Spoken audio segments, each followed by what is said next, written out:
नवी मुंबई व रायगड जिल्ह्यातील ताज्या बातम्या आणि घडामोडींसाठी सबस्क्राईब करा वादळवारा लाईव्ह चॅनल आणि दाबा बेल आयकॉन।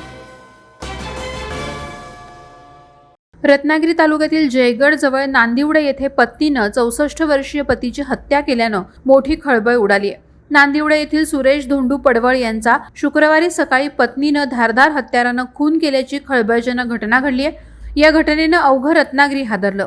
सुरुवातीला आपण काही केलं नाही असा कावा करणाऱ्या पत्नीचा आणि संशयित प्रियकराचा हा सगळा बनाव ग्रामस्थांनी समयसूचकता आणि पोलिसांची तत्परता यामुळे उघड झाला आहे। पत्नीनं धारदार सुरीच्या सहाय्यानं हा खून केल्याची प्राथमिक माहिती समोर आली आहे। 26 जानेवारी रोजी शुक्रवारी आपले पती घरात रक्ताच्या थारोळ्यात पडले होते। आपण त्यांना अंगणात आणलं, त्यांना दवाखान्यात घेऊन जायचं आहे असा कांगावा करत तिनं गावात माहिती दिली। घराला बाहेरून कडी घालून घेतली आणि आपण काहीच केलं नाही अशा आविर्भावात ती होती।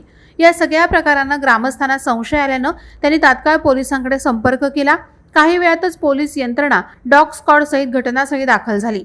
जवळच झाडाखाली पडलेल्या रक्त लागलेल्या काठ्या दिसल्या, याचा वास डॉग स्क्वॉडला देण्यात आला। यावेळी डॉग स्क्वॉड या ठिकाणी असलेली शीतल पडवळ आणि मनराज दत्ताराम चव्हाण यांच्या अंगावरच 2-3 वेळा श्वान गेल्यानं या दोघांनीच हा सगळा बनाव रचल्याचं उघड झालं। या प्रकरणी संशयित पत्नी शीतल पडवळ आणि पत्नीचा प्रियकर मनराज दत्ताराम चव्हाण यांना जयगड पोलिसांनी अटक केली आहे। पत्नी शीतल पडवळ हिचा गावातच एक स्टॉल असल्याची माहिती पोलीस तपासात समोर आली। यापूर्वीही असा जीवघेणा हल्ला पती सुरेश पडवळ यांच्यावर पत्नीनं केला होता अशी माहिती आता तपासात समोर आली आहे। मात्र त्याच वेळेला त्यांची पत्नी शीतल सुरेश पडवळ आणि तिचा प्रियकर मनराज दत्ताराम चव्हाण यांचे प्रेमसंबंध असल्याचा संशय तिच्या पतीला होता।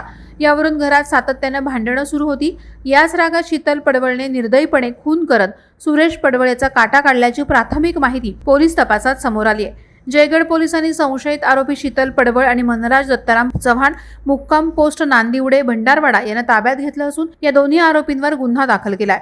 जयगड पोलीस ठाण्याचे पोलीस निरीक्षक कुलदीप पाटील यांच्या मार्गदर्शनाखाली पोलीस निरीक्षक क्रांती पाटील जयगड पोलीस ठाण्याचे पोलीस कर्मचारी अधिक तपास करत आहेत। वादळवारा लाईव्ह साठी न्यूज ब्युरो रत्नागिरी। नवी मुंबई व रायगड जिल्ह्यातील ताज्या बातम्या आणि घडामोडींसाठी सबस्क्राईब करा वादळवारा लाईव्ह चॅनल आणि दाबा बेल आयकॉन।